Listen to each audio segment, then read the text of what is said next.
You know what day it is. It's weapon day. Gonna be maxing this bad boy and seeing if anyone else can use it. As always, we will have some amount of farming to do. Probably mainly these things, but we'll see how it goes. There's the first star, level 40. We actually do have a decent amount of the blue ones, so we can probably get a star or two more before we actually have to go farm. Level 50, and we can get that third star already, so maybe not as much farming as I thought actually. Level 60 already. We haven't even broken 10 crit rate yet. That's so funny. Let's head to the crafting station first. Well, I can already tell that's not gonna be enough, and we don't have any of the smallest grade. I'm gonna guess we're gonna need at least 10 condensed resin, so let's just get that out of the way real quick. I forgot there's only a single enemy here. Let's try and get like a sub 15. Holy hell, look at those 3 purples. Yeah, that's a crazy first run. Yeah, 3-piece Viridescent Kazuha is not helping us. Another insane run with 3 purples, that's crazy. Okay, that should probably be a 13. Okay, nice. 2 purples, still good, still good. 12, 12, yes. Maybe if we start with Freminet so we don't have to swap to her to begin with. Oh, and then a raw gold. What's going on with these drops today? Maybe we only need 5 condensed. Jesus Christ. I don't think I can physically do it faster than that. So another 12, maybe an 11. And the final run, still pretty good. Did they also increase the drops there or something? Hard to believe we just had 5 banger runs back to back. We only need purple or better for now. So oops, didn't want to use Mona. Well, may as well now. Maybe we get 1 bonus. Ah, we did. Okay, cool. Now we can switch back to Ayaka. She's really coming clutch. Yeah, we'll definitely need more runs. Like we would need to make 5 of these. Maybe? It's actually very close. Hold on. 4th star, level 70. Still haven't broken 10 crit rate. All right, but now we only need purple mats of these elite monsters. I don't think we need these for anything else. So I think we're just going to transfer all to blue and then all to purple. Yeah, we'll actually need 27 just for the last star. So unless we get some insane bonuses here, Sucrose. Come on. Boom. 3. I mean, we're definitely closer now. We shouldn't have to do that much farming, honestly, but there's level 80. Yeah, not too bad. Just 3 of these and 5 more masks, of which we can already craft 3. 2 bonus, Ayaka? What? No, how does this keep happening? Ayaka, actual god, okay. That's so weird that keeps happening. But okay, we need these guys. We're just gonna go fight a few until we get 3 raw purples so we don't have to go back to the crafting station. Well, there's a purple already, so 2 to go. Next one defeated, 4, no purples this time. Why are they always on mountains though? Yeah, I can't climb that. Next one, ooh, 1 purple to go. Nothing. Ooh, we got a double here, okay. We gotta get a purple from one of them, right? Yes, we did, okay. If my math is correct, we should be able to max this bad boy now. Indeed, final star. Max that, 11% crit rate is so funny to see. 741 base attack. Is this the only weapon that has this spread? Like just the insane amount of base attack with the crit rate. We only have 4 weapons with 741 base attack, and 2 of them are great swords. The passive does give me a bit of hope here. Basically, it gives you elemental skill and burst damage up to 60% at R1, 10% per stack. How you get the stacks is just by hitting an opponent with an elemental skill. That's the first way. You can get the stacks much faster if a nearby party member triggers Burning or Burgeon. You get 3 stacks, which can happen every 2 seconds. The only issue in this case is that it's a greatsword. Naturally, everyone has an elemental skill, and the vast majority of characters can hit an opponent with them. The base stats, unfortunately, will be a problem as well, and because it is so skewed towards base attack, that will be a deal breaker for anyone that does not scale with base attack, which unfortunately a lot of Claymore users don't. But let's go ahead and go into our character archive and see if anyone else can use it. So we actually don't have to rule out that many from the get-go, which I was kind of surprised about. Ito and Noelle, while they do technically scale with attack, they definitely prefer defense, so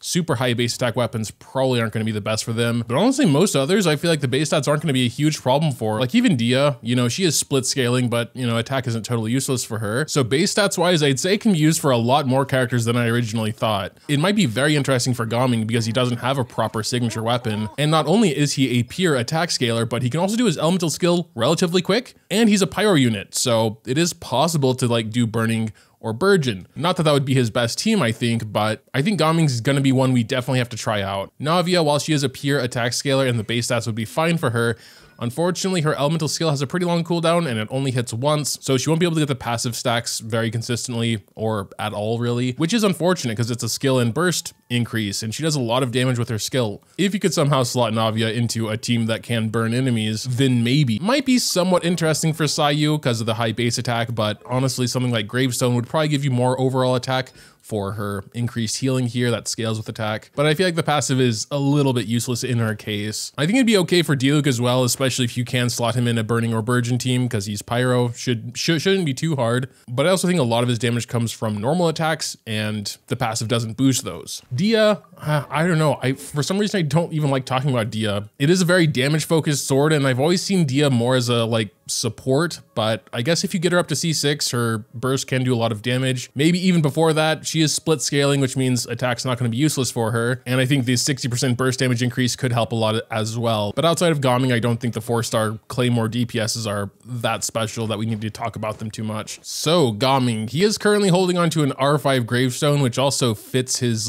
design quite nicely. I mean, even in single target, it's nearly 100% attack increase. So obviously the higher base attack on this weapon isn't going to make up for that, but maybe the 60% skill / burst damage will. How much attack do we lose though? We have 2879 currently with gravestone, and we'll just switch over to Fang.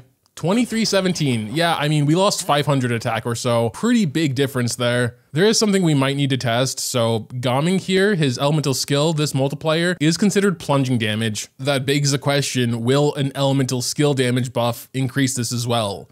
The multiplier is here in the elemental skill, but I don't know, it gets kind of confusing. I do feel like the burst bonus would definitely increase this multiplier at least. I do think this team is quite good, but we won't be maximizing the passive because there's not going to be any Burgeon. We still will get some use out of the passive because he can do, you know, at least 3 or 4 elemental skills in pretty quick succession after burst. So I don't think we'll ever have all 6 stacks of the passive. I would be curious to see if the weapon changes or something based on how many stacks we have. Okay, here we go. She's definitely burning, I think.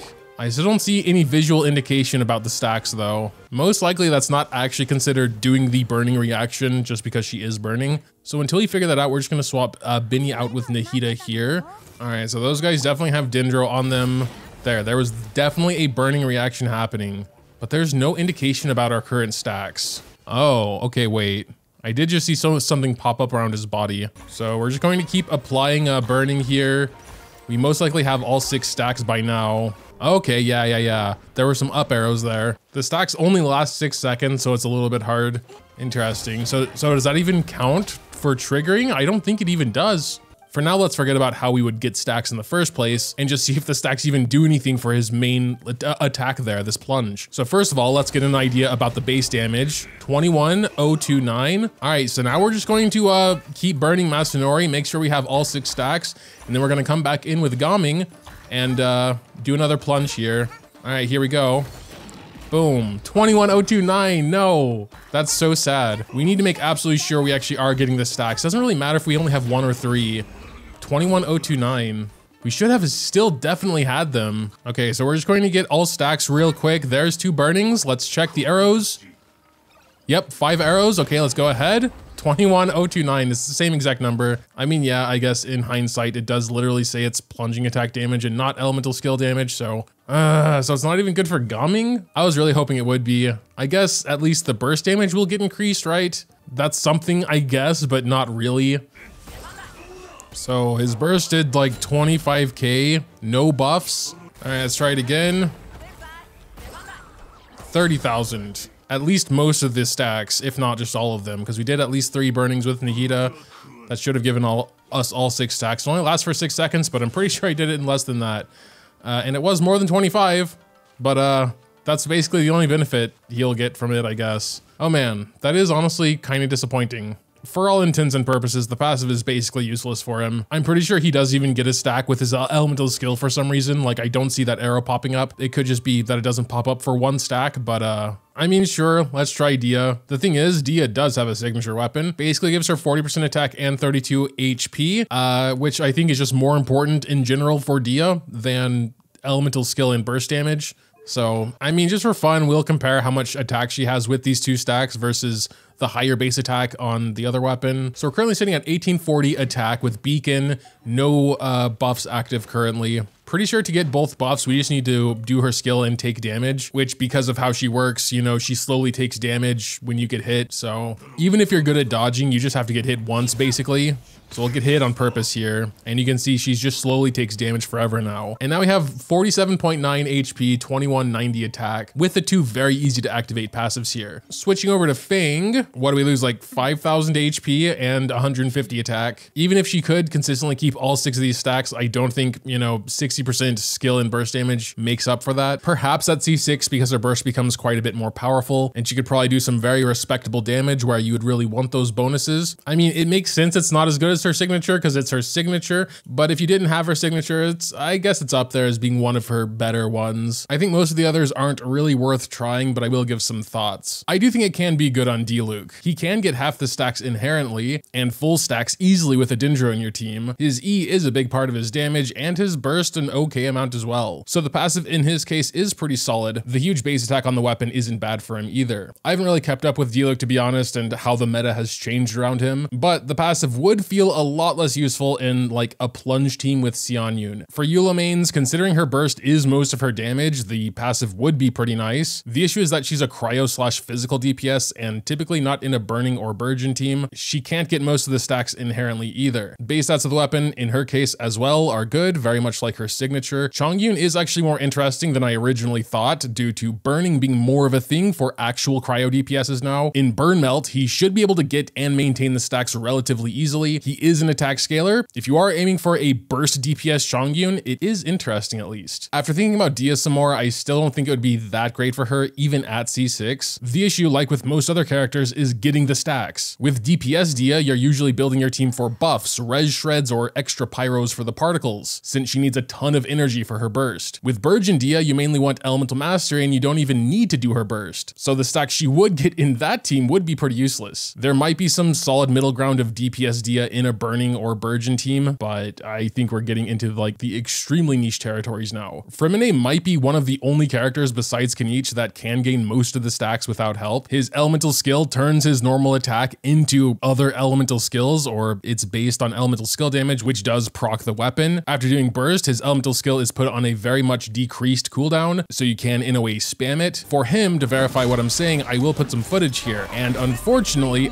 I just learned while trying this that the stacks are counted independently. So even though we can easily do more than one skill every 6 seconds, the first stacks are usually gone by the time we get the 6th. We can usually hover around 4 to 5 stacks though, which is most of the passive. I'm not sure many people main him, but interesting weapon if you do. For most characters though, the stacks just don't last that long, so outside of a burning or burgeon team, pretty much no one can use the passive well. The base stats are fine for most attack scalers, though I personally prefer more like the rounded weapons, bit lower base attack, bit higher crit stat, as it just makes the characters easier to build. Obviously perfect in KINICH'S case with Obsidian Codex already giving him 40% crit rate, so who cares if the weapon only has 10? Essentially all of his damage comes from skill, so the 60% is nice for him, but yeah, I can't say it's like insanely good for anyone else. I know that wasn't a completely exhaustive list considering every single character, but I'm sure like 99% of people have tuned out by now, so I will leave it at that. But yeah, honestly, I'm just kind of sad now because of the Gomming situation. I guess I should have just known that would be the case, but these things can be very confusing. If you have any other thoughts, feel free to drop them in the comments down below. Dropping a like or subscribing to the channel if you enjoy is always greatly appreciated as well. Thanks, as always, for watching,